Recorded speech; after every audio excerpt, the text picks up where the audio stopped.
The universe is older than we can imagine, vaster than we can see, and more crowded than we ever dared hope. If you're watching this documentary, consider expanding your screen, letting the darkness of space fill your vision, and preparing for a journey that will challenge what you believe about our place in the cosmos. If you find value in deep explorations of space and the search for worlds beyond our own, consider subscribing for more documentaries like this one.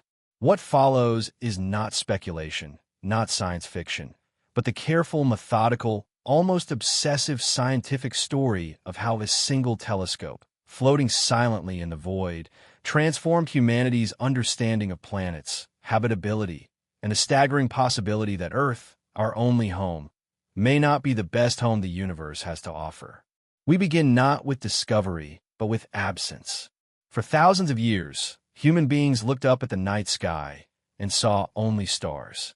The planets we knew were the ones we could see with our own eyes: Mercury, Venus, Mars, Jupiter, Saturn.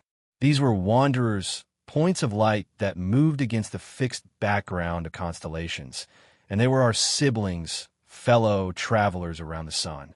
But beyond our solar system, we saw nothing. The stars were distant suns, yes, but whether they had planets, whether those planets could harbor life, whether the universe was teeming with worlds or barren beyond our own small system, these were questions that belonged to philosophy, not science. There was no data. There were no observations. There was only silence. This silence persisted for a very long time. Even as telescopes grew larger, as our understanding of physics deepened, as we learned to measure the distances to stars and the compositions of nebulae, we could not answer the most fundamental question: are there other Earths?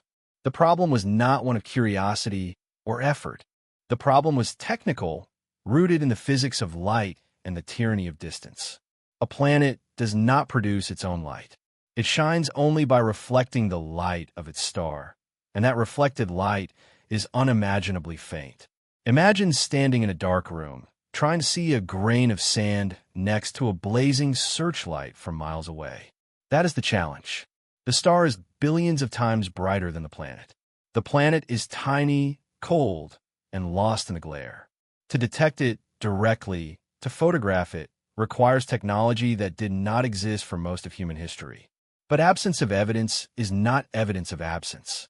By the late 20th century, astronomers began to suspect that planets might be common.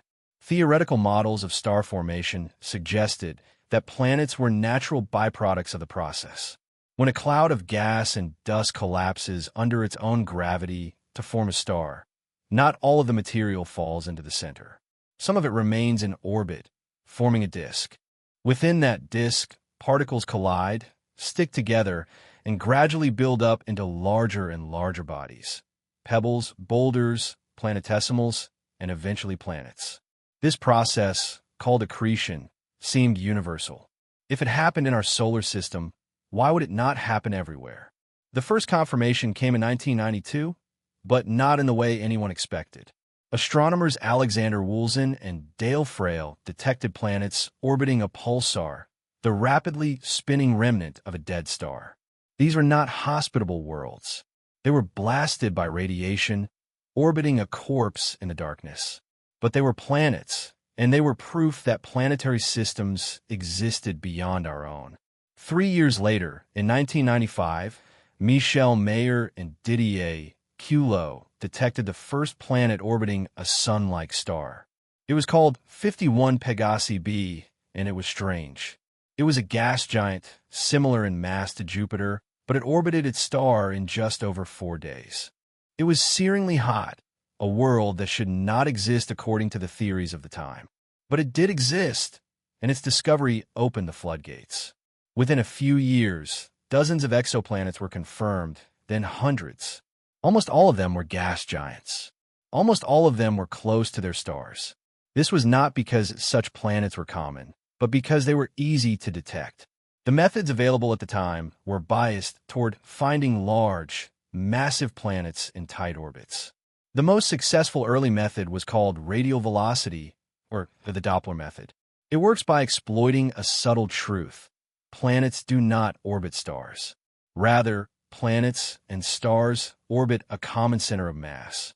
When a massive planet orbits a star, the star wobbles slightly. This wobble changes the star's motion toward or away from us, and that motion shifts the wavelength of the star's light.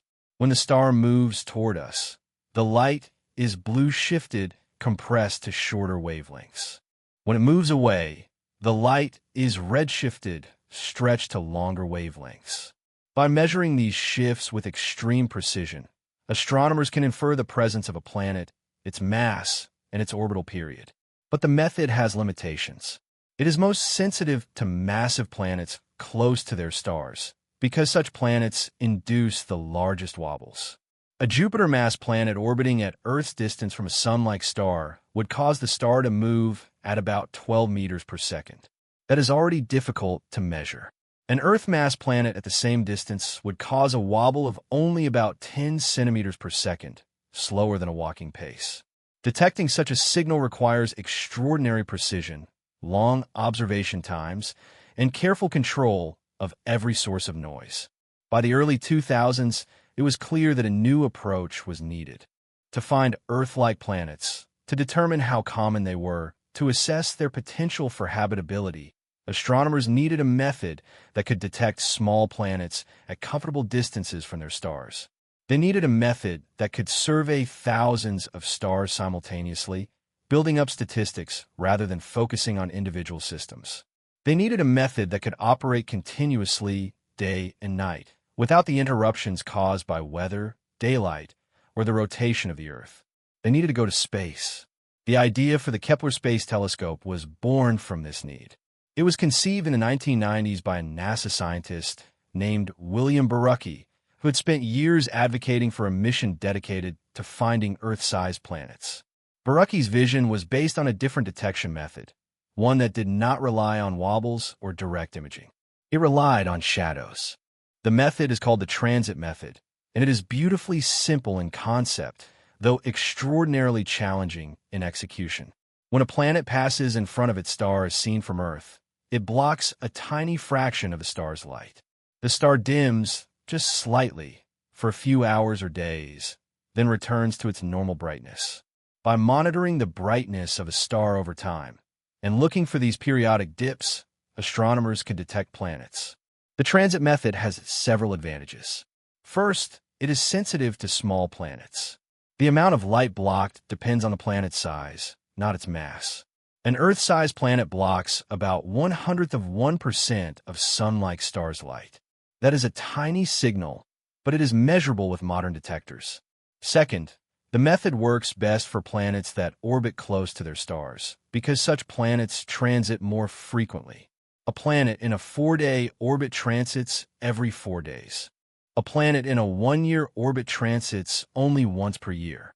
To confirm a planet, you need to see at least 3 transits, so short-period planets can be confirmed quickly. Third, the method can survey many stars at once. A single telescope with a wide field of view can monitor tens of thousands of stars simultaneously, looking for the telltale dips. But the method also has limitations, and these limitations shape the design of Kepler. The first limitation is geometric. For a transit to occur, the planet's orbit must be aligned almost perfectly with our line of sight. If the orbit is tilted, the planet will pass above or below the star as seen from Earth, and no transit will occur. The probability of the correct alignment depends on the size of the star and the distance of the planet. For a planet in an Earth-like orbit around a Sun-like star, the probability is about 0.5%. That means Kepler would need to monitor thousands of stars to find even a handful of Earth analogs. The second limitation is noise. Stars are not perfectly steady. They flicker and vary for many reasons: star spots, convection, rotation, magnetic activity, asteroids, comets, instrumental effects. All of these sources of variability can mimic or mask the signal of a transiting planet. To detect a 1/100% dip in brightness, Kepler needed to measure stellar brightness with extraordinary precision, and it needed to do so continuously for years. The telescope itself was designed with a single purpose. It carried a photometer, a device that measures the brightness of light, attached to a 0.95-meter mirror. The mirror was not large by astronomical standards, but it did not need to be. Kepler was not trying to take detailed images of stars or resolve fine features. It was simply counting photons, measuring how much light arrived from each star in its field of view. The photometer used an array of charge-coupled devices, or CCDs, the same type of sensor found in digital cameras, but optimized for stability and sensitivity. The entire array covered 115 square degrees of sky, an area equivalent to about 500 full moons. Within that field, Kepler monitored more than 150,000 stars, measuring their brightness every 30 minutes, continuously, without blinking, for years. The mission launched on March 6, 2009, aboard a Delta II rocket and entered an Earth-trailing heliocentric orbit. This orbit was chosen carefully. Kepler did not orbit the Earth because Earth's shadow and reflected light would interfere with observations. Instead, it orbited the Sun, drifting slowly away from Earth at a rate of about 0.1 astronomical units per year.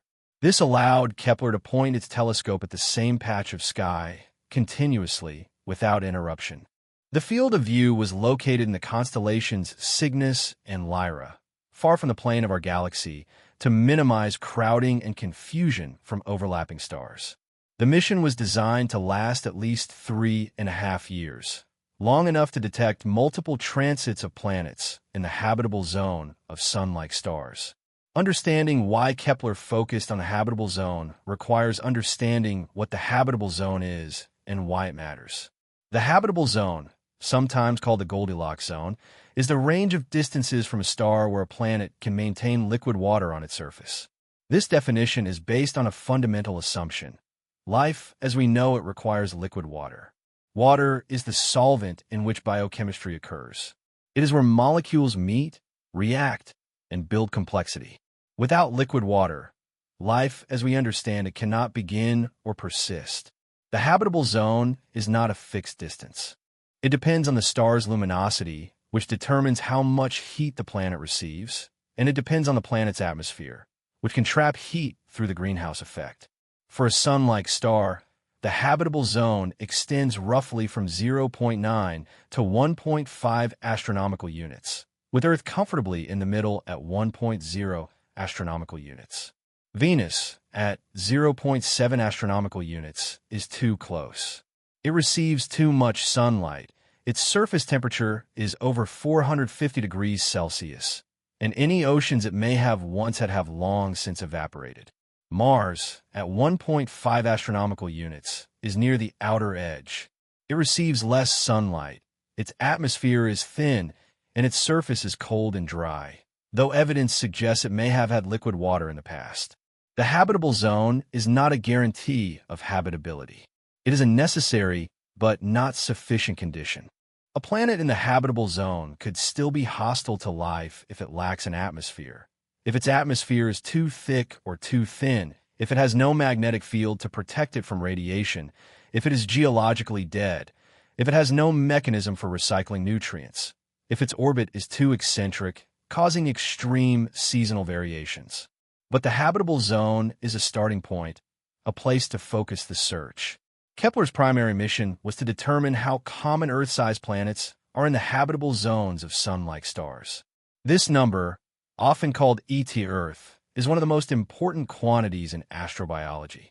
If ET-Earth is close to 1, meaning nearly every Sun-like star has an Earth-sized planet in its habitable zone, then the galaxy is full of potential habitats. If ET-Earth is close to 0, then Earth is rare, and we are alone, or nearly so. Before Kepler, we did not know. We had guesses, models, hopes, and fears, but we had no data. The first results from Kepler were announced in January 2010, less than a year after launch.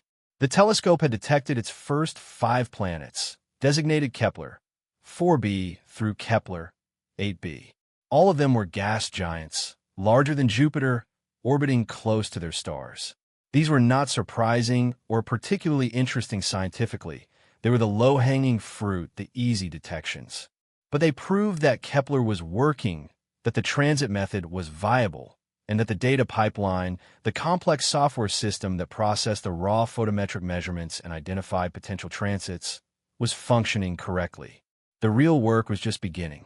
Over the following months and years, Kepler continued to stare at its field of view, collecting data, measuring brightness variations, and identifying transit signals. The data were transmitted to Earth every few months, where they were analyzed by teams of scientists and automated algorithms.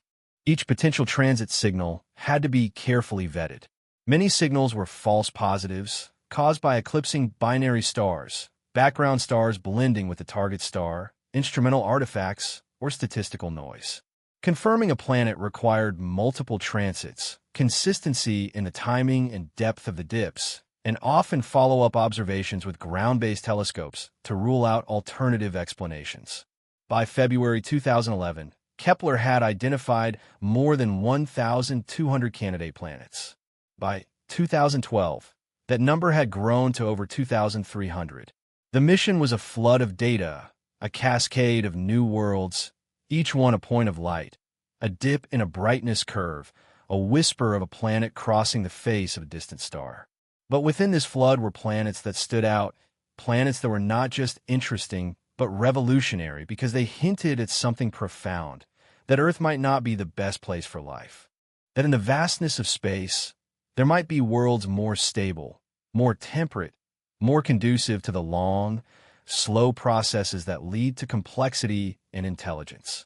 One of the most significant discoveries came in April 2014, when Kepler confirmed the existence of Kepler 186f. This planet is located about 500 light-years away in the constellation Cygnus. It orbits a red dwarf star.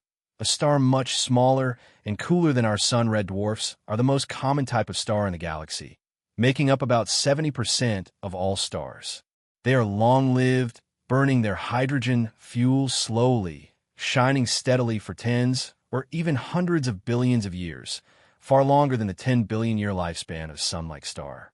Kepler 186f is the fifth planet in its system, and it orbits at a distance where liquid water could exist on its surface. Its radius is about 1.1 times that of Earth, making it one of the first Earth-sized planets confirmed in the habitable zone of any star. But why would Kepler 186f be better than Earth? The argument is subtle and speculative, but it hinges on stability. Red dwarf stars are stable. They do not undergo the dramatic changes in luminosity that sun-like stars experience over their lifetimes. Our sun, for example, has brightened by about 30% since it formed 4.6 billion years ago, and it will continue to brighten as it ages, eventually rendering Earth uninhabitable in about 1 billion years. Red dwarfs, by contrast, remain almost constant in brightness for trillions of years. A planet orbiting a red dwarf in the habitable zone could, in principle, remain habitable for an extraordinarily long time, giving life more time to emerge, evolve, and diversify. Time is a resource. Evolution is a process of trial and error, mutation and selection, and it operates on timescales of millions and billions of years. A planet with tens of billions of years of stable habitability might have a better chance of developing complex, intelligent life than a planet like Earth, which has a limited window of habitability. However, red dwarfs come with challenges. They are prone to violent flares, sudden bursts of radiation that can strip away a planet's atmosphere if the planet is too close or lacks a protective magnetic field.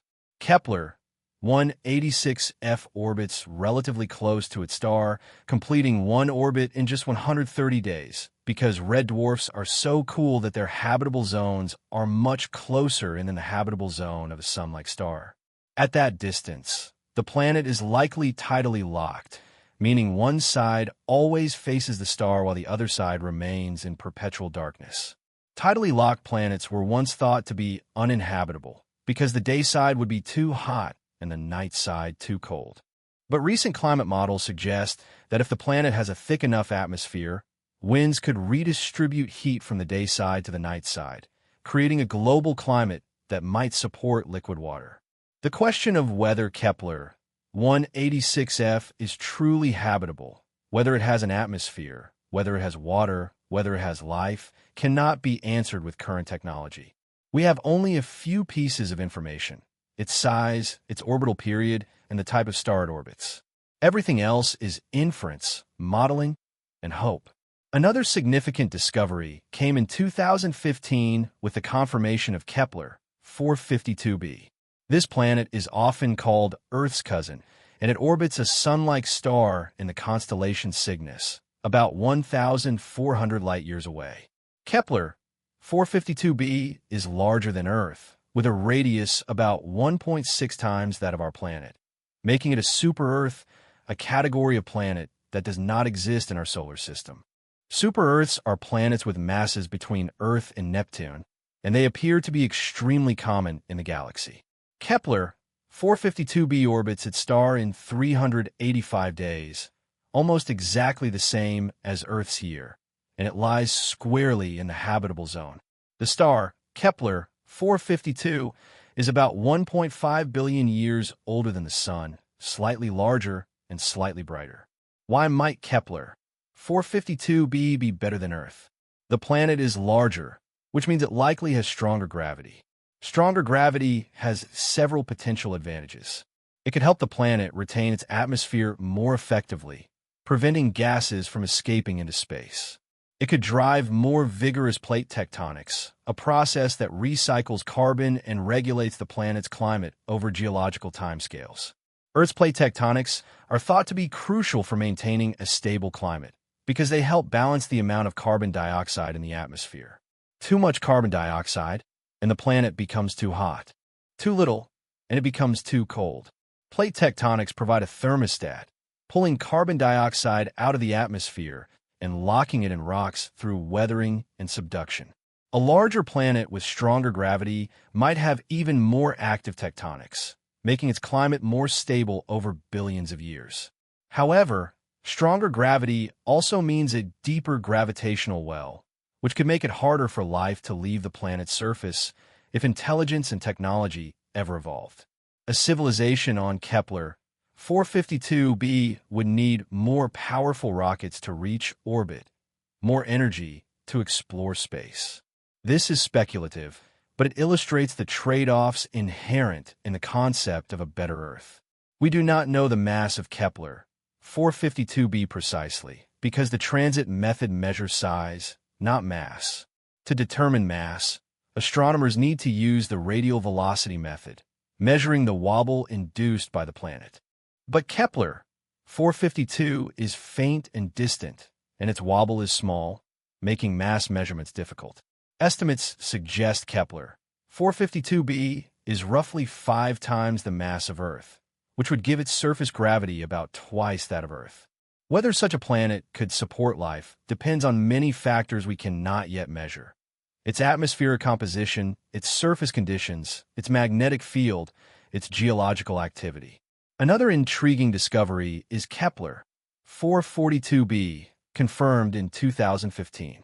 This planet orbits a K-type star, which is cooler and smaller than the Sun but warmer and larger than a red dwarf. K-type stars are sometimes called Goldilocks stars because they combine the best features of both Sun-like stars and red dwarfs. They are more stable and longer-lived than Sun-like stars, but they are less prone to violent flares than red dwarfs. Kepler 442b has a radius about 1.3 times that of Earth, and it orbits in the habitable zone, completing one orbit every 112 days. The planet receives about 70% of the sunlight that Earth receives, placing it near the outer edge of the habitable zone, but models suggest it could still support liquid water if it has a modest greenhouse effect. The star, Kepler 442, is about 4 billion years old, slightly younger than the Sun, and it could remain stable for tens of billions of years. If Kepler 442b has the right conditions, it could be habitable for an almost unimaginable span of time. But habitability is not just about temperature and liquid water.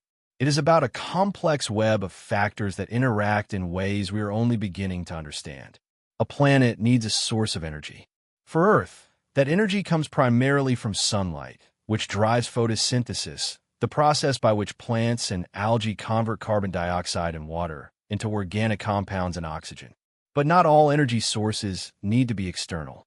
Some of Earth's most extreme ecosystems, such as deep-sea hydrothermal vents, are powered by chemical energy from the planet's interior. Microbes at these vents do not rely on sunlight. They extract energy from the chemical gradients between hot, mineral-rich water and cold seawater. This suggests that a planet could potentially support life even if it receives very little sunlight, as long as it has geological activity and liquid water. A planet also needs a stable climate. Earth's climate is stabilized by several feedback mechanisms. The carbon cycle, mediated by plate tectonics and weathering, regulates atmospheric carbon dioxide. The hydrological cycle, the movement of water between the oceans, atmosphere, and land, distributes heat and moisture. The magnetic field, generated by the churning of molten iron in Earth's outer core, shields the atmosphere from the solar wind, preventing it from being stripped away.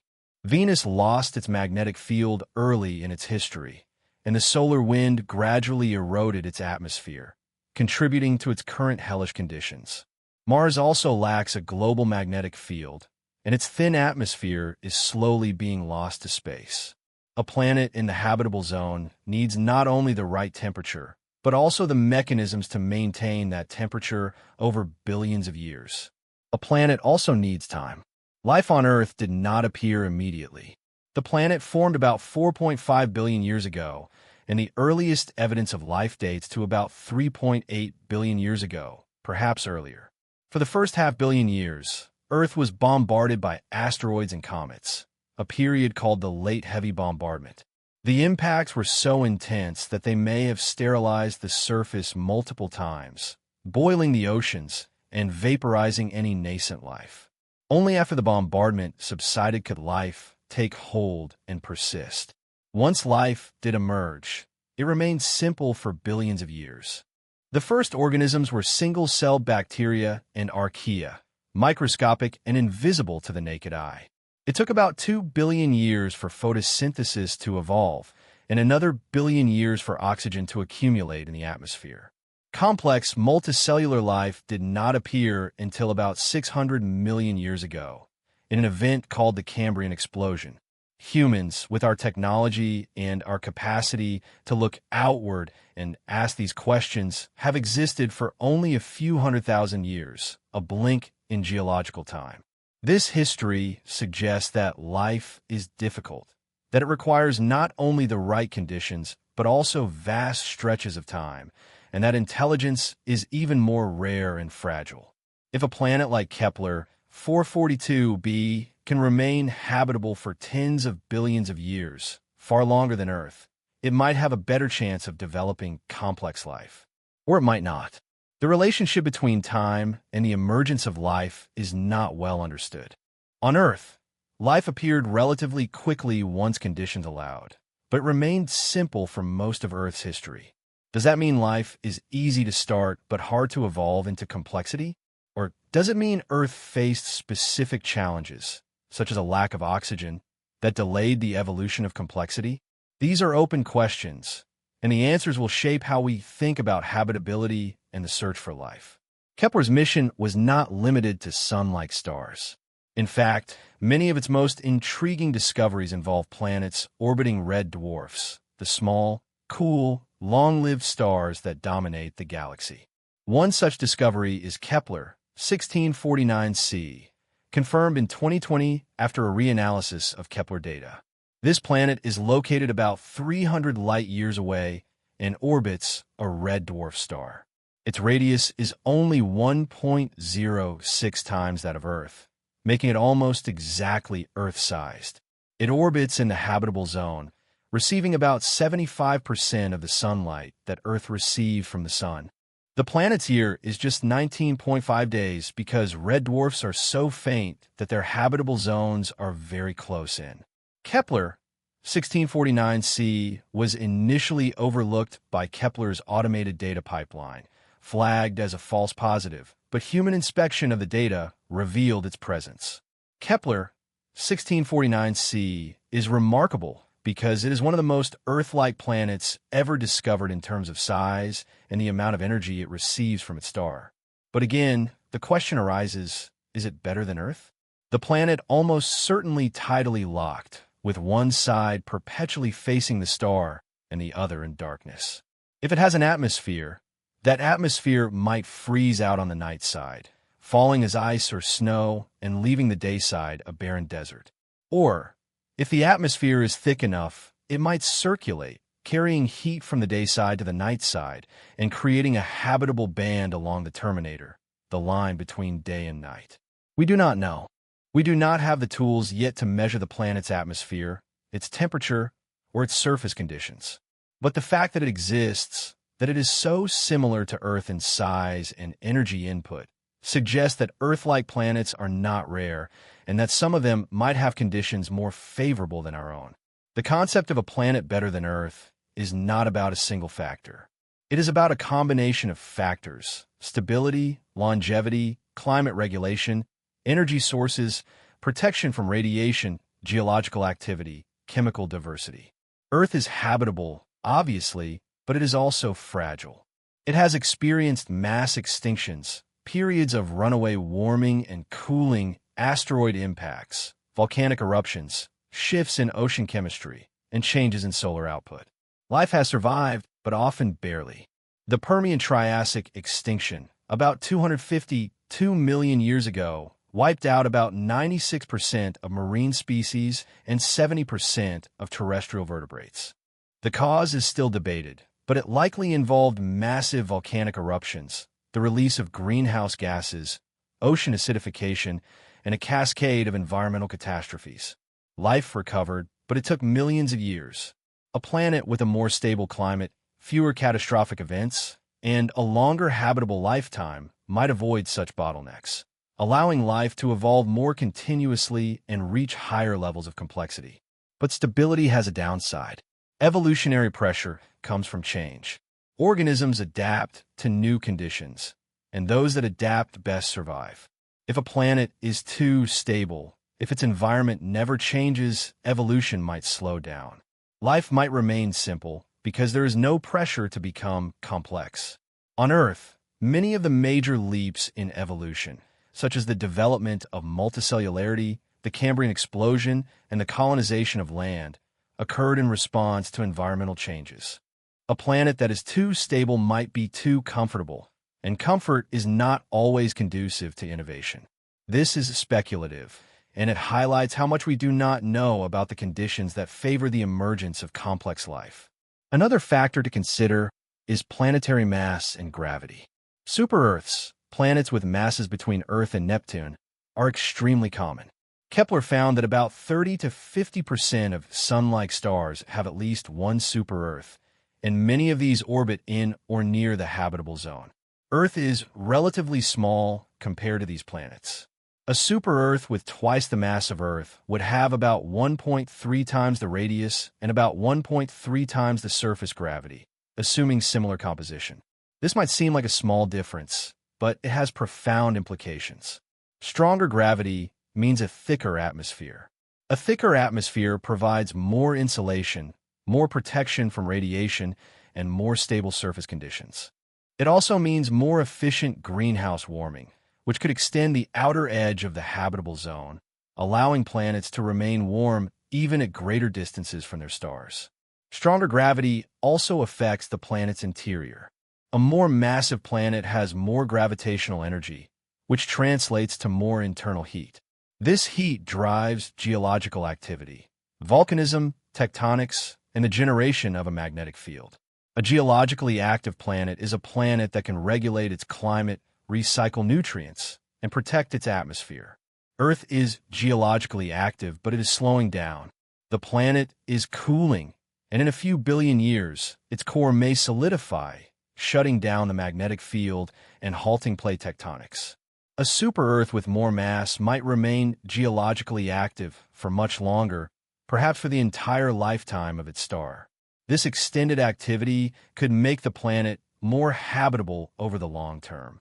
However, stronger gravity also poses challenges. Higher surface gravity means a deeper atmosphere, which could trap more heat and lead to a runaway greenhouse effect, as happened on Venus. It also means that escaping the planet is harder. If intelligent life evolved on a super-Earth, launching rockets into space would require more energy, making space exploration more difficult and expensive. This might not affect the emergence of life, but it could affect the trajectory of technological civilizations. A civilization on a high-gravity planet might focus inward, developing advanced technology for managing their planet's environment, rather than outward, exploring space. This is entirely speculative, but it illustrates the many ways in which a planet can be different from Earth without being clearly better or worse. Another discovery that challenged our understanding of habitability is K2-18b, confirmed in 2015 during Kepler's extended mission, called K2. K2-18b orbits a red dwarf star about 120 light-years away in the constellation Leo. It is a super-Earth with a radius about 2.6 times that of Earth and a mass about 8.6 times that of Earth. It orbits in the habitable zone, completing one orbit every 33 days. In 2019, astronomers announced that they had detected water vapor in the planet's atmosphere using the Hubble Space Telescope. This was the first time water vapor had been detected in the atmosphere of a planet in the habitable zone of another star.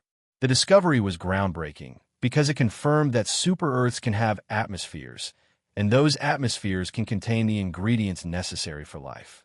However, K2-18b is not a terrestrial planet like Earth. Its density suggests it is likely a mini-Neptune, a planet with a thick hydrogen-helium atmosphere surrounding a rocky or icy core. The surface, if it exists, is buried beneath hundreds or thousands of kilometers of gas.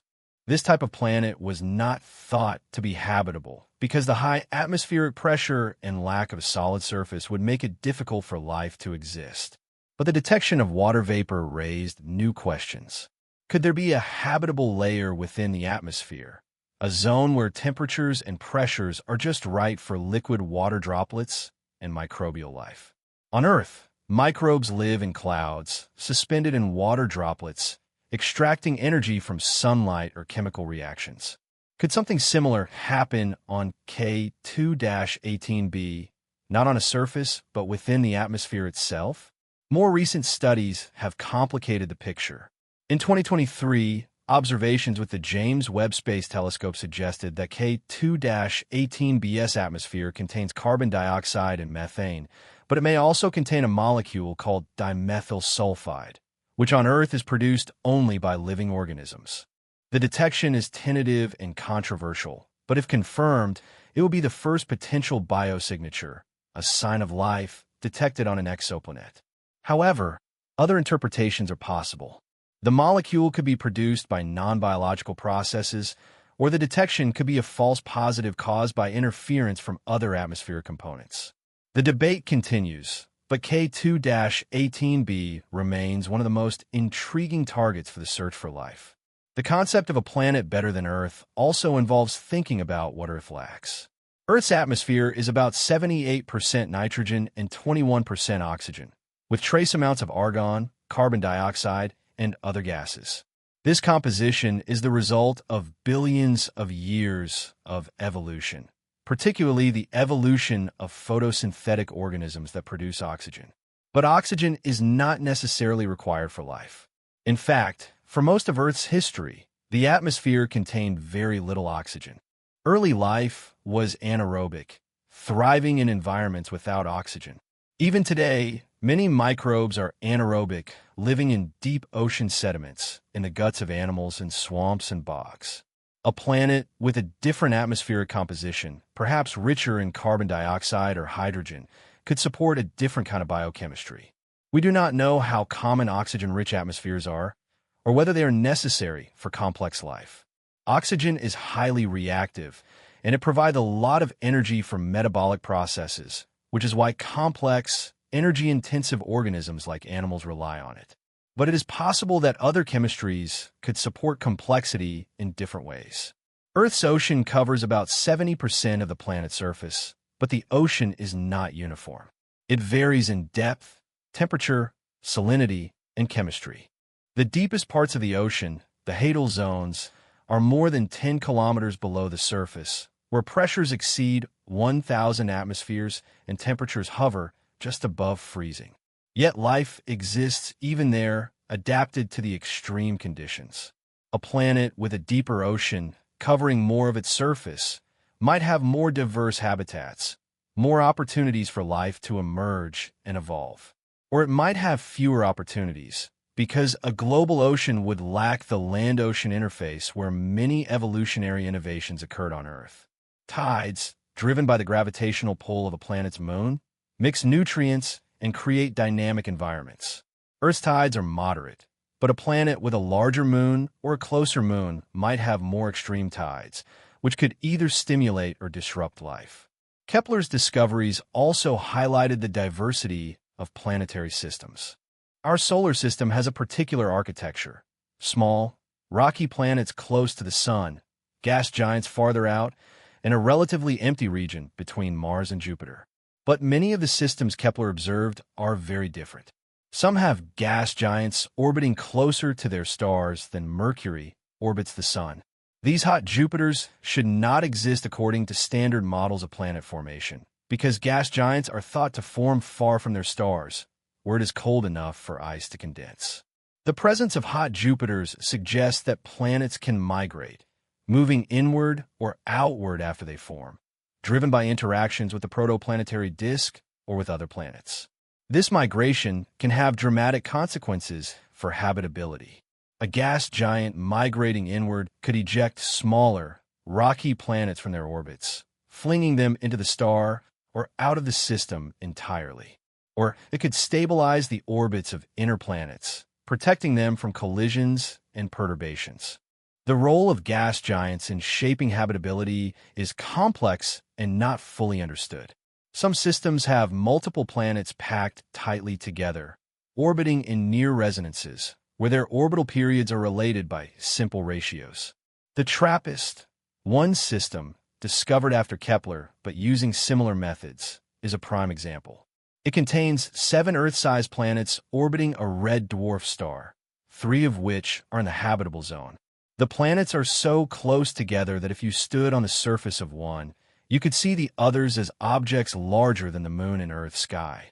Such systems are dynamically complex, and the gravitational interactions between the planets could affect their climates, their orbits, and their habitability. Kepler's data suggested that tightly packed systems are common, challenging the idea that our solar system's spacious architecture is typical. Another aspect of habitability is the presence of a moon. Earth's moon is unusually large compared to the planet, and it plays several important roles. It stabilizes Earth's axial tilt, preventing extreme wobbles that could lead to wild climate variations. It drives tides, which mix the oceans and create intertidal zones where life is subjected to both wet and dry conditions, possibly stimulating evolutionary adaptations. The moon may have also played a role in Earth's geological history, contributing to the planet's early heat and helping to drive plate tectonics. A planet with a large moon might be more habitable than a planet without one. But moons are difficult to detect around exoplanets. Kepler was not designed to find moons, and so far, no exomoons have been confirmed, though there are a few tantalizing candidates. The question of whether moons are common and whether they are necessary for habitability remains open. Kepler also discovered many planets that are decidedly not habitable, and these planets are important for understanding the full range of planetary conditions. There are lava worlds, rocky planets, so close to their stars that their surfaces are molten, with temperatures exceeding 2,000 degrees Celsius. There are ice giants, cold planets with thick atmospheres of hydrogen, helium, and methane, where no solid surface exists. There are planets with eccentric orbits, swinging close to their stars and then far away, experiencing extreme seasonal variations. There are rogue planets, ejected from their systems and wandering through interstellar space, frozen and dark. Each of these planets tells us something about the processes that shape planetary systems, the limits of habitability, and the incredible diversity of worlds that exist. One of the key insights from Kepler is statistical. By surveying thousands of stars and detecting thousands of planets, Kepler allowed astronomers to estimate how common different types of planets are. The data suggests that planets are the rule, not the exception. Nearly every star has at least one planet, and many stars have multiple planets. Small planets, those with radii between Earth and Neptune, are extremely common, more common than gas giants. Planets in the habitable zone are also relatively common. Estimates vary, but a reasonable estimate is that about 20 to 50% of Sun-like stars have at least one Earth-sized planet in the habitable zone. If we include K-type stars and red dwarfs, which are more numerous than Sun-like stars, the number of potentially habitable planets in the Milky Way could be in the tens of billions. This statistical insight has profound implications. It means that Earth is not unique. It means that the conditions that led to life on Earth, whatever they were, likely exist elsewhere. It does not mean that life is common, because we do not know how likely it is for life to emerge on a habitable planet. The probability could be 1 in 10, 1 in a million, or 1 in a trillion. But the sheer number of potentially habitable planets means that even if the probability is low, life could still be widespread. And if some of those planets are more stable, more temperate, more conducive to life than Earth, then the most advanced civilizations in the galaxy might not be on Earth-like planets at all, but on super-Earths or planets orbiting red dwarfs or planets and systems we have not even imagined yet. Kepler's primary mission ended in 2013 when 2 of its 4 reaction wheels, devices used to point the telescope, failed.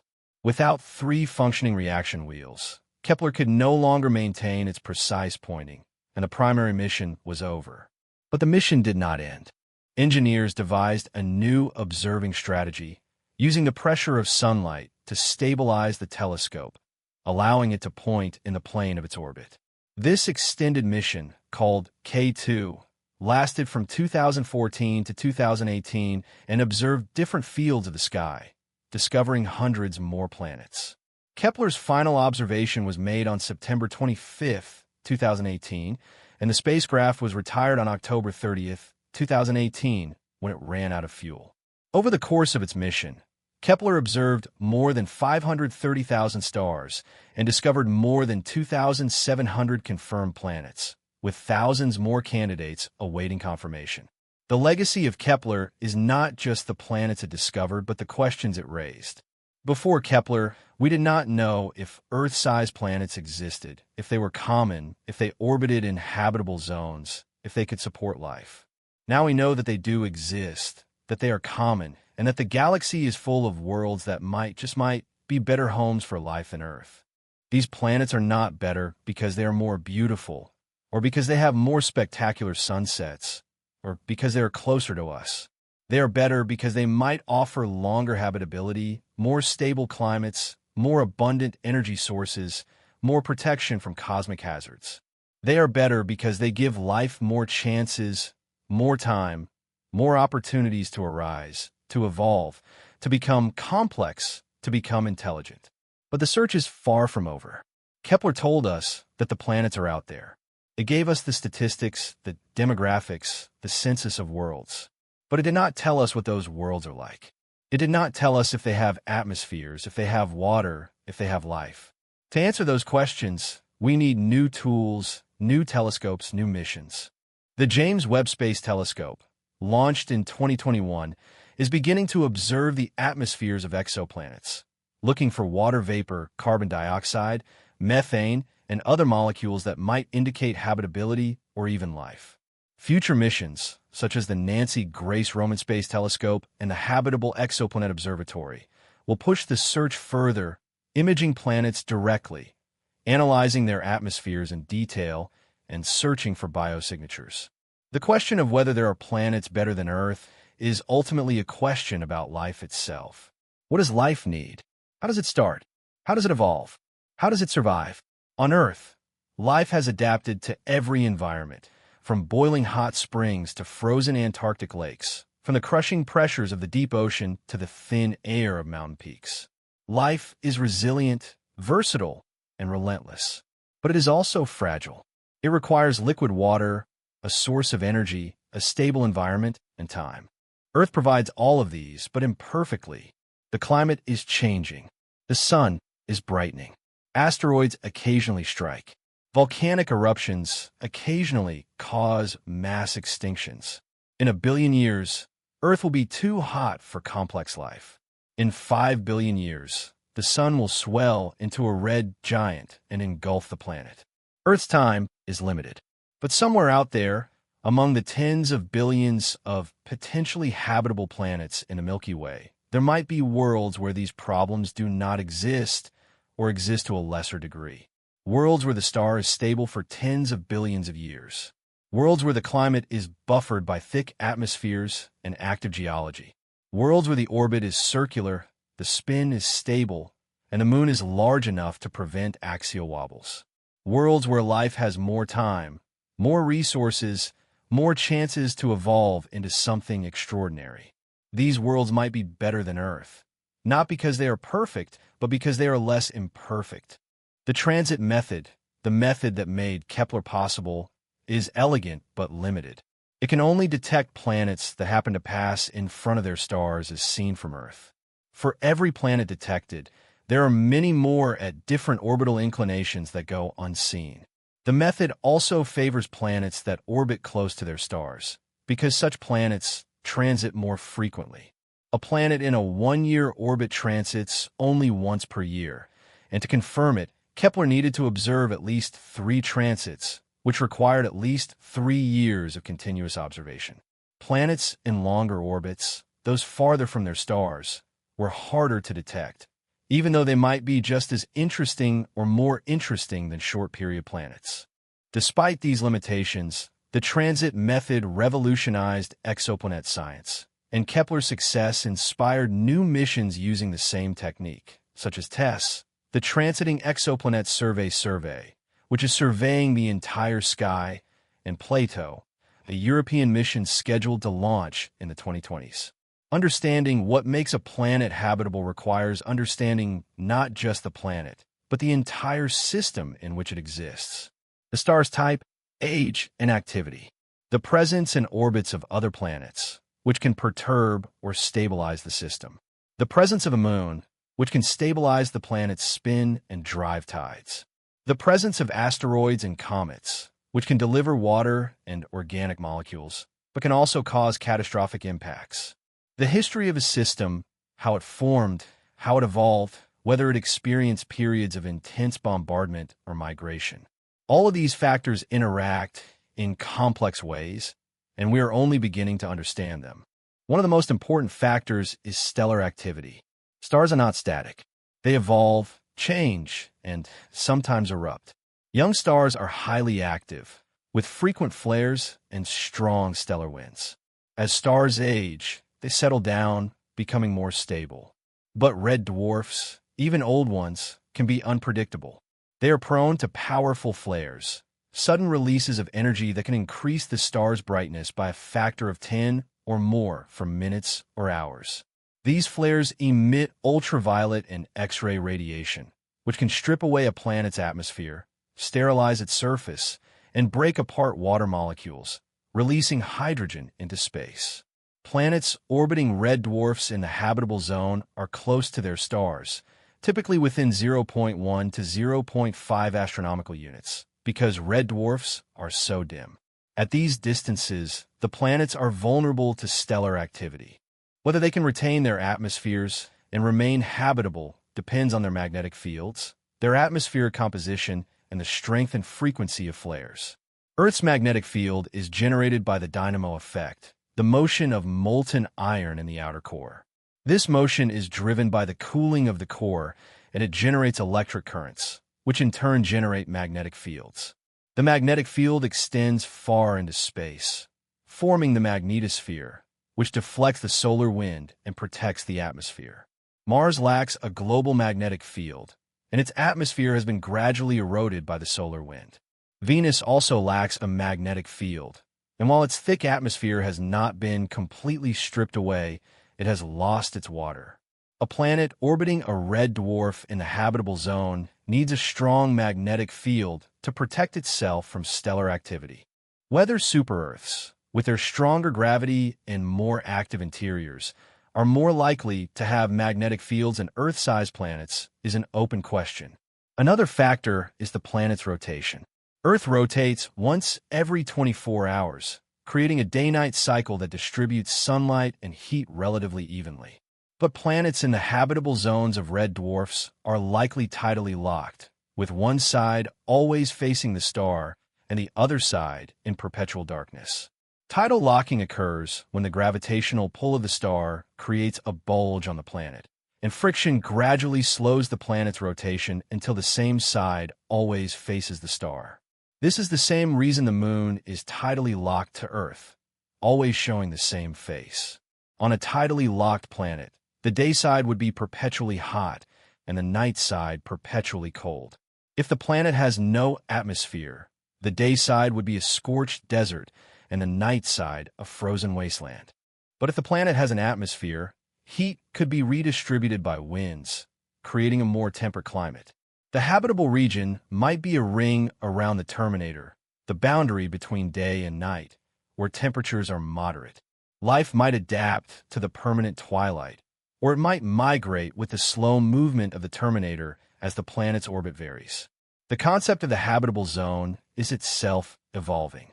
The traditional definition, based on liquid water on the surface, is Earth-centric, assuming that life requires the same conditions that life on Earth requires. But life might be more flexible. On Earth, life exists in environments that would have been considered uninhabitable a few decades ago, in acid lakes, in highly saline waters, in radioactive waste, in rocks deep beneath the surface. These extremophiles expand our understanding of what life can tolerate. Perhaps there are planets with subsurface oceans, like Jupiter's moon Europa or Saturn's moon Enceladus, where life could exist beneath a shell of ice, insulated from the harsh conditions above. Such planets would not be in the traditional habitable zone, but they could still harbor life. Perhaps there are planets with thick hydrogen atmospheres, where life floats in the clouds, never touching a surface. Perhaps there are rogue planets, ejected from their systems, where life survives on geothermal energy from the planet's interior. The more we learn about life on Earth, the more we realize how adaptable it is, and the more possibilities we see for life elsewhere. Kepler's discoveries also raise questions about the formation of planets. How do planets form? Why are some systems so different from others? Why does our solar system have its particular architecture, while other systems have hot Jupiters, super-Earths, and tightly packed configurations? These questions are not just academic. The way a planet forms affects its composition, its atmosphere, and its habitability. Planets form from disks of gas and dust that surround young stars.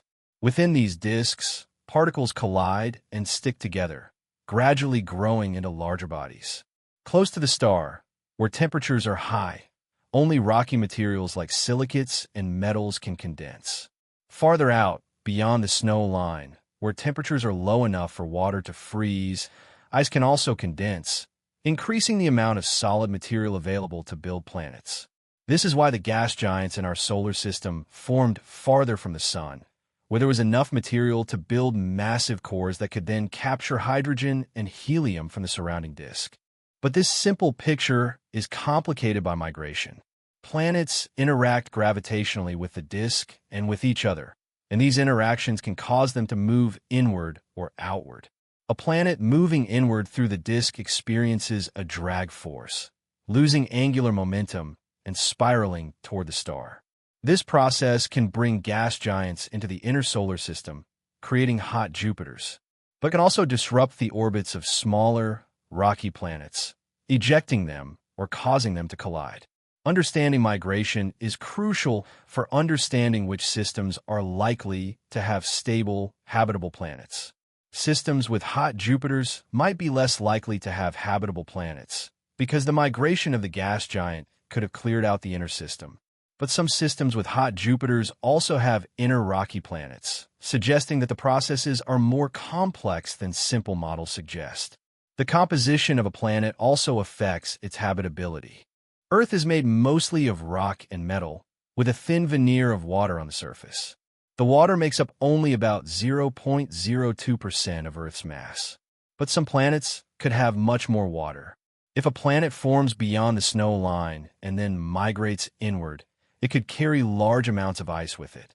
When the ice melts, it could create a planet covered by a deep global ocean, a water world. Such planets might be common, especially around red dwarfs, where the habitable zone is close to the star and where planets might have formed farther out and migrated inward. A water world would have no continents, no land, and no land-ocean interface. This could affect the planet's climate, because continents play a role in regulating carbon dioxide through weathering. It could also affect the evolution of life, because many of Earth's evolutionary innovations, such as the colonization of land, occurred at the interface between water and land. A water world might support life, but that life might remain aquatic, never developing the diversity and complexity of terrestrial life. Some planets could be even more exotic. There might be carbon planets, worlds where carbon is more abundant than oxygen, leading to surfaces made of graphite or diamond rather than silicates. There might be lava worlds, so close to their stars that their surfaces are molten, with lakes and rivers of liquid rock. There might be ocean worlds with subsurface oceans trapped beneath kilometers of ice, like Europa or Enceladus, but much larger. There might be planets with thick hydrogen atmospheres, where the pressure is so high that hydrogen becomes metallic, conducting electricity and generating strong magnetic fields.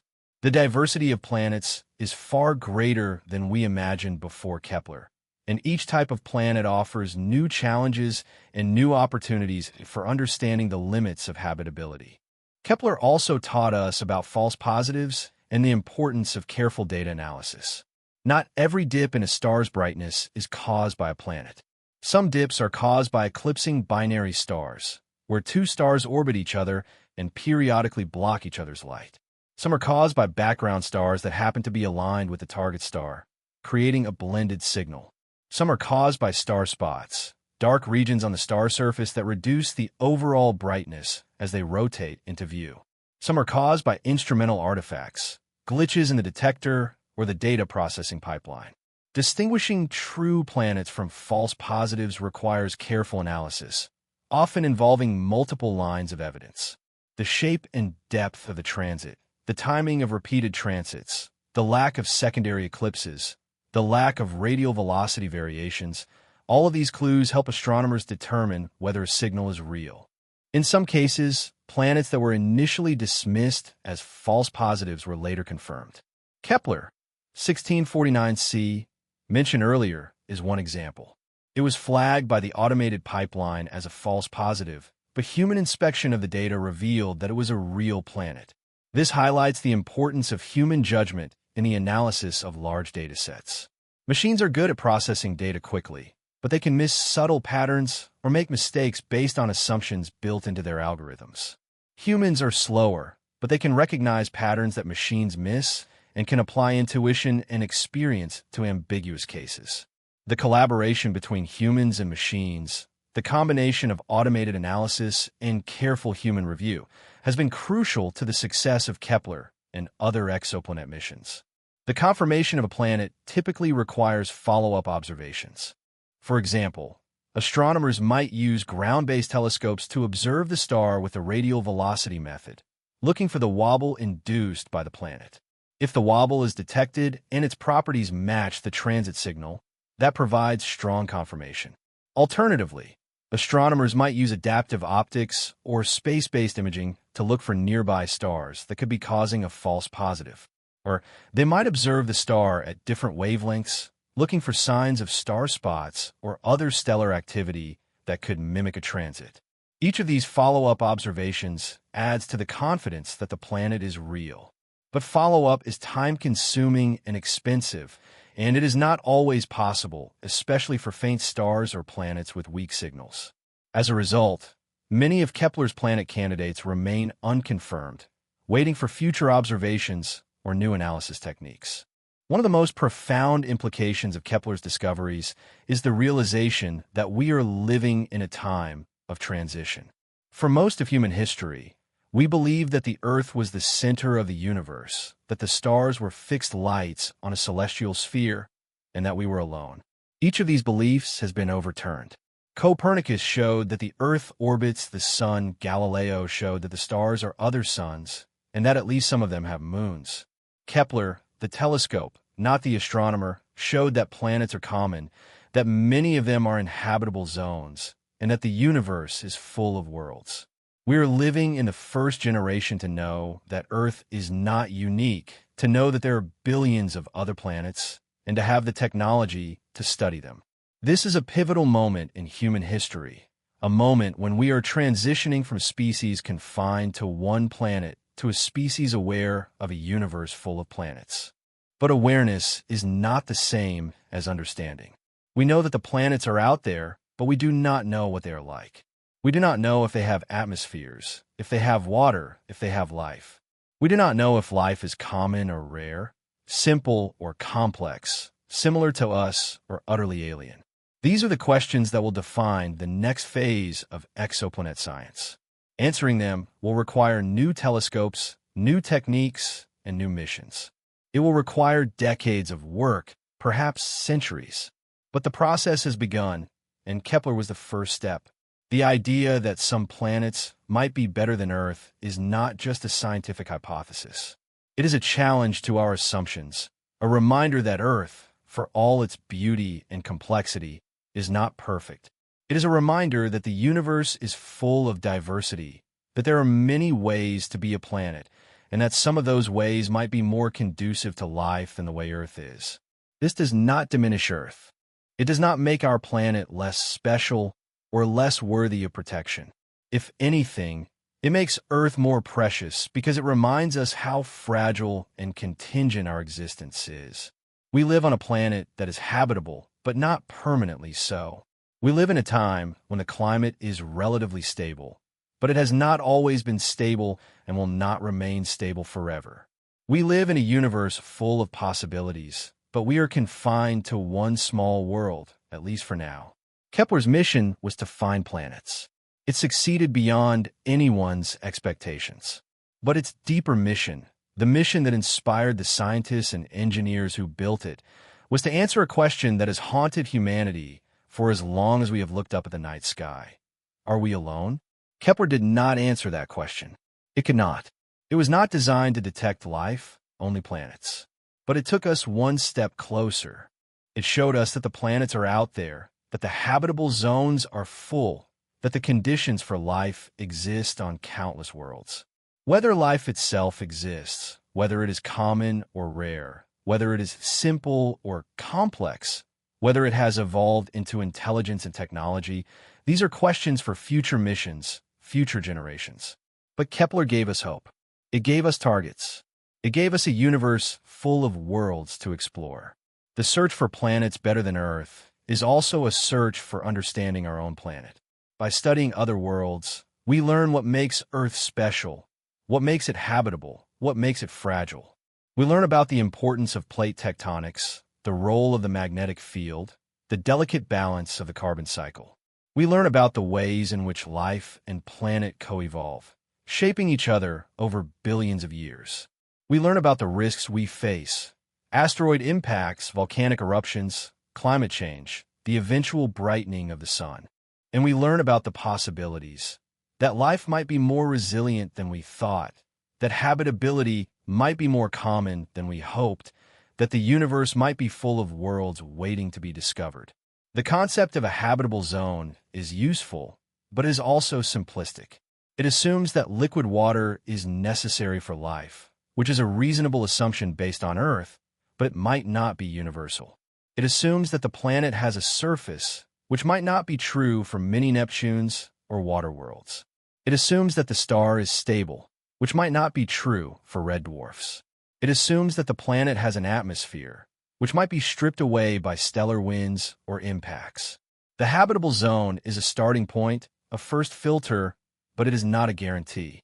Many planets in the habitable zone might be uninhabitable, and some planets outside the habitable zone might be habitable in ways we have not yet considered. Kepler's data also revealed the existence of planetary systems that challenge our understanding of stability. Some systems have planets in orbits that are so close together that they should have collided or ejected each other long ago.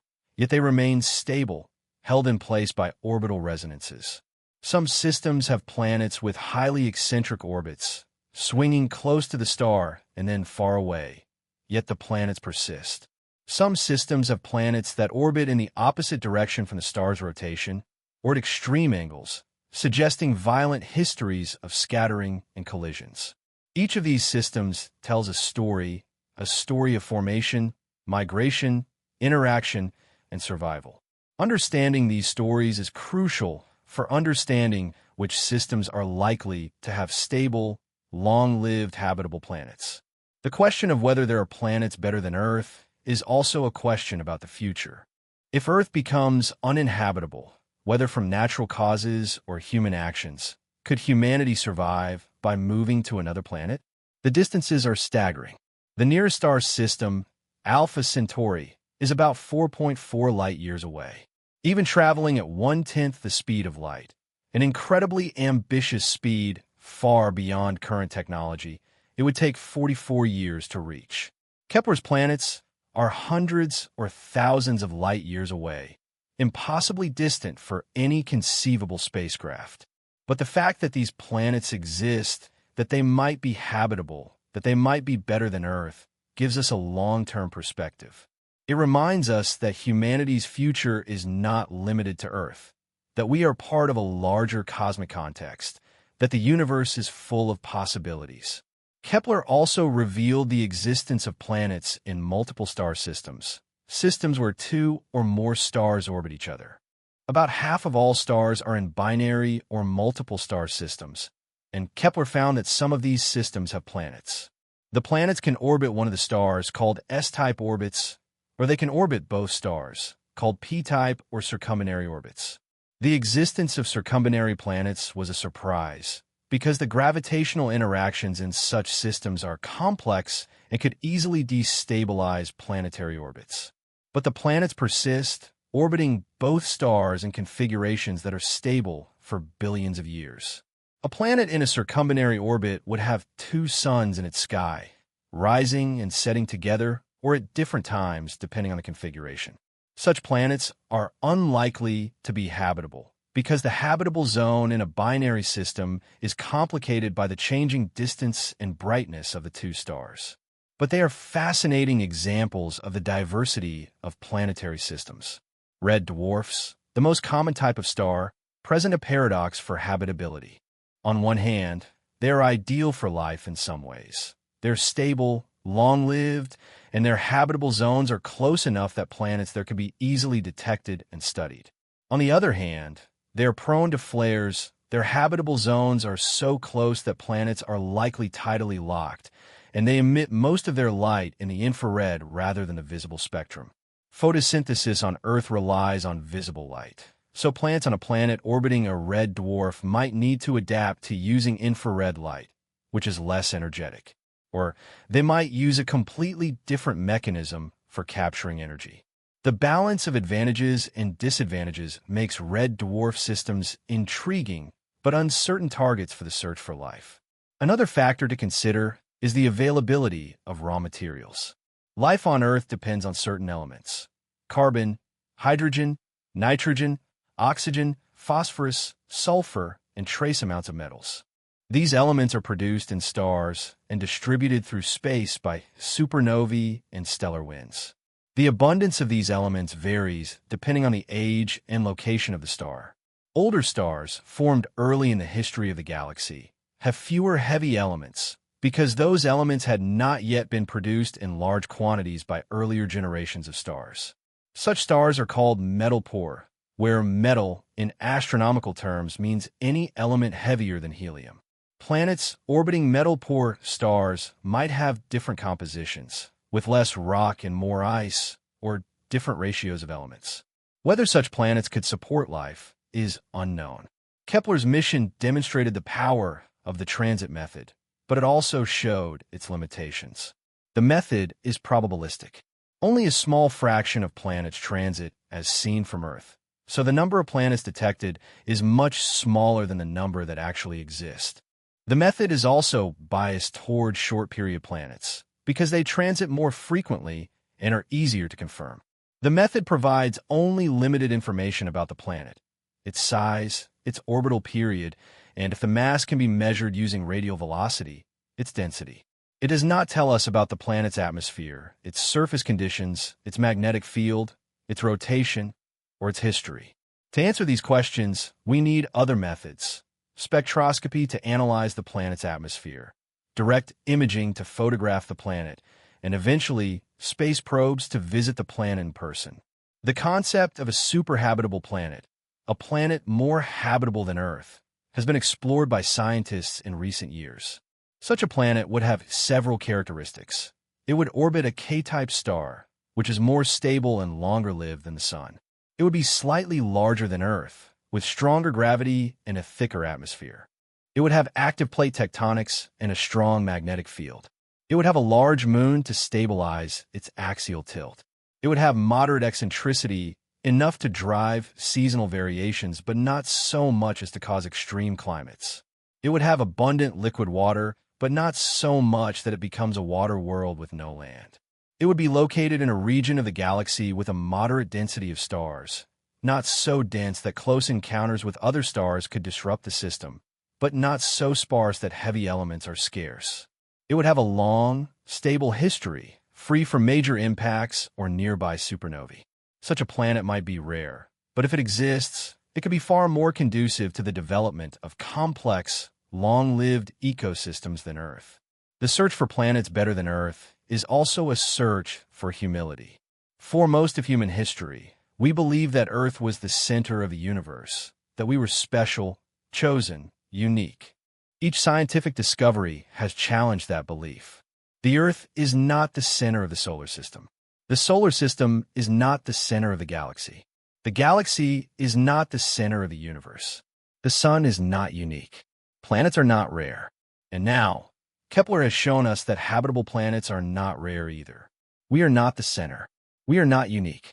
We are one planet among billions, one possible home among countless others. This is not a depressing realization. It is a liberating one. It frees us from the burden of being special, and it connects us to the vast, ancient, intricate web of cosmic evolution that has produced us and everything else. Kepler's discoveries also highlight the importance of long-term thinking. The planets it discovered are hundreds or thousands of light years away. We will never visit them, at least not in any foreseeable future. But knowing they exist changes how we think about the universe, how we think about life, and how we think about our own place in the cosmos. It gives us a sense of scale, a sense of possibility, a sense of wonder. It reminds us that the universe is not empty, not barren, not hostile. It is full of worlds, full of potential, full of mysteries waiting to be solved. One of the most intriguing aspects of exoplanet science is the question of how we will communicate if we ever find intelligent life. If a planet orbiting Kepler 442 or Kepler 1649c hosts a technological civilization, how would we exchange information? Radio signals travel at the speed of light, so a message sent from Earth to Kepler 442, which is about 1,200 light-years away, would take 1,200 years to arrive. A response would take another 1,200 years to return. A single exchange of messages would span 2,400 years, far longer than any human civilization has existed. This makes real-time communication impossible, but it does not make communication meaningless. A message to another civilization would be a message to the future, a way of saying, "We were here, we existed, we wondered about you." And perhaps, thousands of years from now, someone will receive that message and know that they are not alone. Kepler's legacy is not just the planets it found, but the methods it developed and the missions it inspired. The transit method is now a standard tool in exoplanet science, used by missions like TESS, Cheops, and Plato.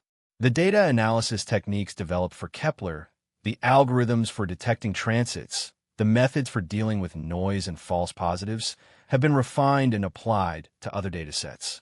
The statistical approach, surveying thousands of stars to build up a demographic picture of planets, has become the foundation of exoplanet population studies. And the vision of finding Earth-like planets in habitable zones, the vision that motivated William Borucki and the Kepler team, continues to drive the field forward.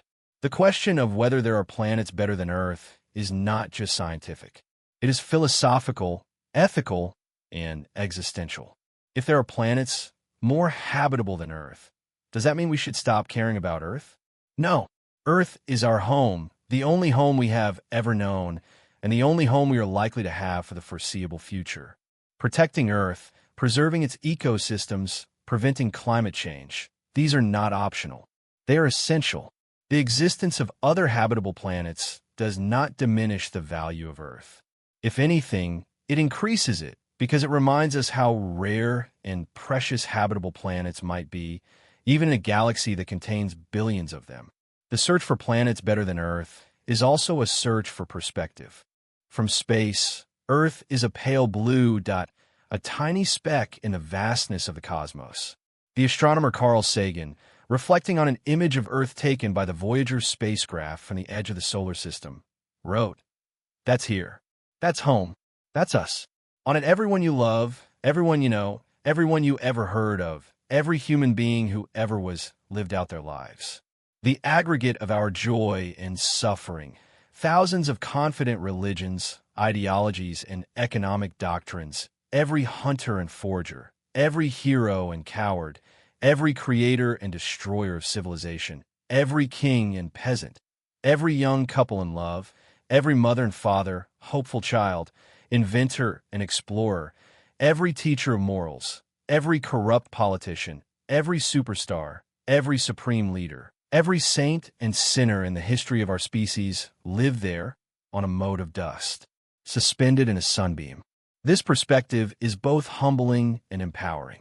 It reminds us how small we are and how interconnected and how much responsibility we have to preserve the fragile, beautiful world that is our home. But the pale blue dot is not the only pale blue dot. Kepler has shown us that there are others, countless others, scattered across the galaxy. Some of them are larger, some smaller, some closer to their stars, some farther away. Some of them are bathed in the red light of a dim dwarf star, some the white light of a star like the sun. Some of them have thick atmospheres, some thin, some perhaps no atmosphere at all. Some of them have oceans, some deserts, some forests, some ice. Some of them have life, simple or complex, microbial or intelligent. We do not know. We cannot know. Not yet. But we can wonder, and we can search, and we can hope. Kepler's observations span 9 years, from its launch in 2009 to its retirement in 2018. During that time, it collected an enormous amount of data, more than 600 gigabytes of raw photometric measurements, representing trillions of individual photon detections. This data is a treasure trove, and it will be analyzed and reanalyzed for decades to come. Each new analysis technique, each new algorithm, each new insight into stellar activity or instrumental effects allows scientists to extract more information from the data. Planets that were missed in the initial analysis are being found in reanalysis. Faint signals that were lost in the noise are being recovered. The data from Kepler will continue to yield discoveries long after the mission has ended. The science of exoplanets is still young. The first exoplanet orbiting a sun-like star was discovered less than 30 years ago, in 1995. Kepler launched less than 15 years ago. The James Webb Space Telescope, which is now beginning to study exoplanet atmospheres, launched only a few years ago. We are in the early stages of a revolution in our understanding of planets, life, and the universe. The discoveries that Kepler made are just the beginning. In the coming decades, we will learn more about the atmospheres of exoplanets, their climates, their compositions, their potential for life. We will discover more planets, including planets and systems that are nearby, planets that we can study in detail, planets that might be targets for future space probes. We will develop new theories of planet formation, planetary evolution, and the emergence of life. And we will, perhaps, find the answer to the question that has haunted us for so long. Are we alone? The concept of a planet better than Earth challenges our assumptions about what it means to be habitable. We assume that life requires liquid water, but perhaps there are forms of life that use other solvents, such as liquid methane or ammonia. We assume that life requires a solid surface, but perhaps life can exist in the atmospheres of gas giants or the subsurface oceans of icy moons. We assume that life requires energy from a star, but perhaps life can survive on geothermal energy or chemical energy from hydrothermal vents. We assume that life requires carbon, but perhaps there are forms of life based on silicon or other elements. Each of these assumptions is based on life as we know it, but life as we know is a sample size of one. We have only ever studied life on Earth, and Earth's life might be just one example of a much broader phenomenon. Kepler's mission was named after Johannes Kepler, the 17th century astronomer who discovered the laws of planetary motion. Kepler spent years analyzing the observations of his mentor, Tycho Brahe, searching for patterns in the motion of Mars. He discovered that planets orbit the Sun in ellipses, not circles, and that they move faster when they are closer to the Sun and slower when they are farther away. These laws, now known as Kepler's laws of planetary motion, were a breakthrough in our understanding of the solar system and laid the foundation for Newton's law of gravitation. The Kepler Space Telescope continues that legacy, not by studying the planets of our own solar system, but by discovering the planets of other stars, expanding our understanding of planetary systems from one to thousands. Johannes Kepler lived in a time when the idea of other worlds was purely speculative. He wrote a work of science fiction, Somnium, in which he imagined a journey to the moon and speculated about what it would be like to live on another world. He could not have imagined that, for centuries later, a telescope bearing his name would discover thousands of planets orbiting other stars, some of which might be habitable, some of which might be better than Earth. The connection between past and present, between the astronomer who studied the motions of planets and the telescope that discovered new planets, is a reminder of the continuity of science, the way each generation builds on the work of the previous one, adding new knowledge, new techniques, new perspectives. The search for planets better than Earth is also a search for meaning. In a universe that is vast, ancient, and indifferent, the existence of life, the possibility of intelligence, the capacity to understand and explore, these are profound and precious. If life is common, if intelligence is common, then we are part of a larger community, a galactic ecosystem of minds, each one wondering about the others. If life is rare, if we are alone, then we have an even greater responsibility to preserve and cherish the life that does exist, because it might be the only life in the universe. Either way, the search matters. The questions matter. The sense of wonder and curiosity that drives us to ask these questions, that is what makes us human. Kepler's data has also been used to study the stars themselves, not just the planets that orbit them. By measuring the brightness variations caused by star spots, stellar oscillations, and other effects, astronomers can learn about the stars' ages, masses, compositions, and magnetic activity. This information is crucial for understanding the planets, because the properties of a planet depend on the properties of its star. A planet's climate, its atmosphere, its potential for habitability, all of these are influenced by the star's luminosity, its spectrum, its variability, its age. Studying stars and planets together, as a system, provides a more complete picture than studying either one alone. The concept of a habitable planet is evolving as our understanding deepens. Initially, the focus was on Earth-like planets, rocky planets with liquid water on the surface orbiting sun-like stars. But as we have discovered more planets, we have realized that habitability might be more diverse. Many Neptunes with thick hydrogen atmospheres might have habitable layers within their atmospheres. Water worlds with deep global oceans might support aquatic life. Planets orbiting red dwarfs might be habitable despite tidal locking and stellar flares. The habitable zone is not a sharp boundary, but a gradual transition, and planets near the edges might still be habitable under the right conditions. The definition of habitability is expanding, and with it, the number of potentially habitable planets.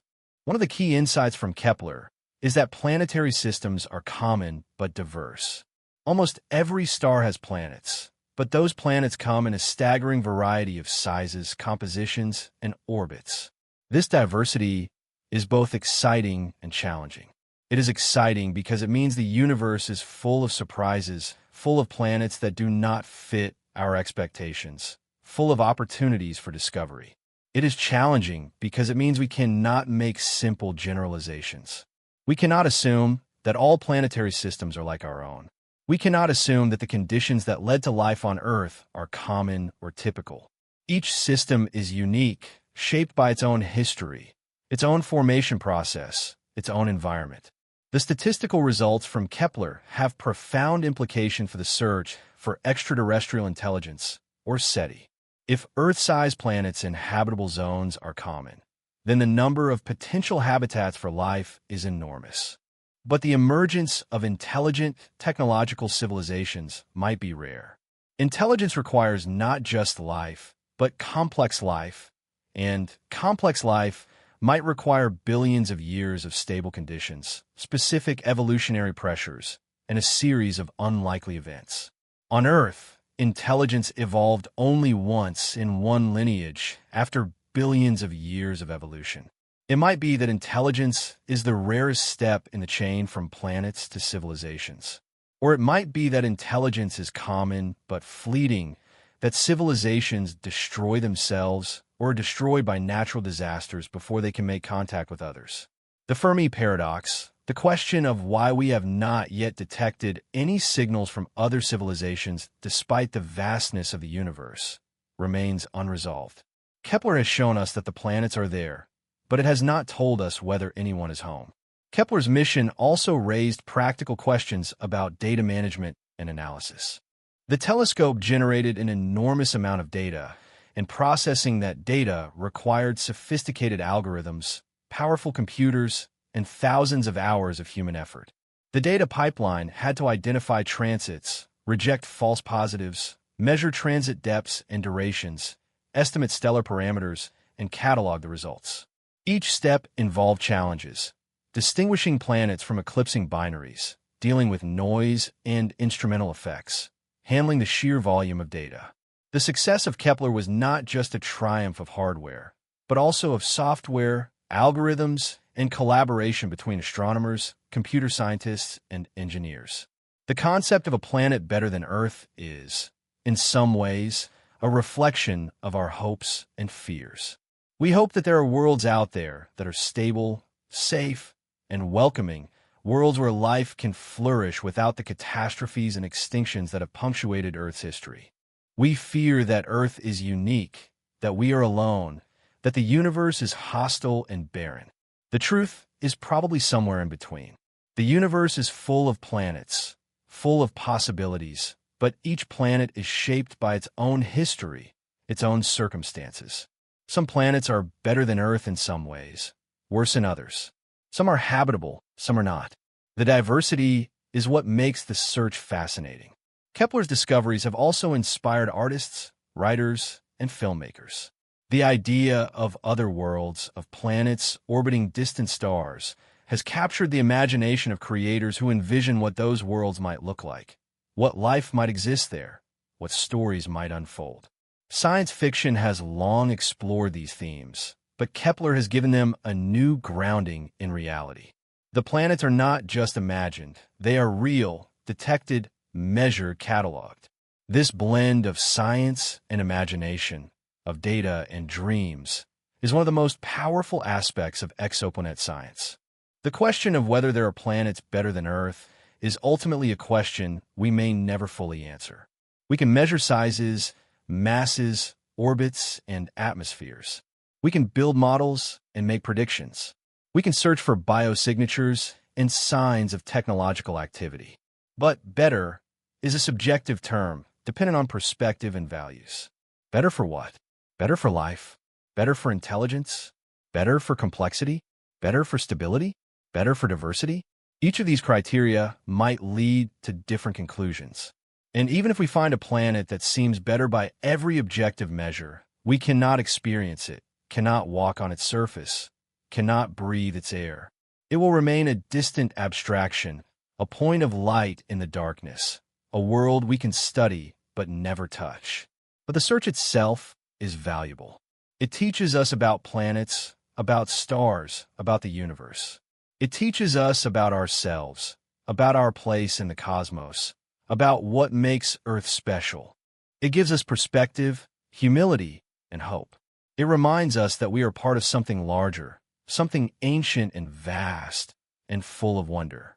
Kepler has shown us that the planets are there, waiting to be discovered, waiting to be understood. The next steps are ours to take.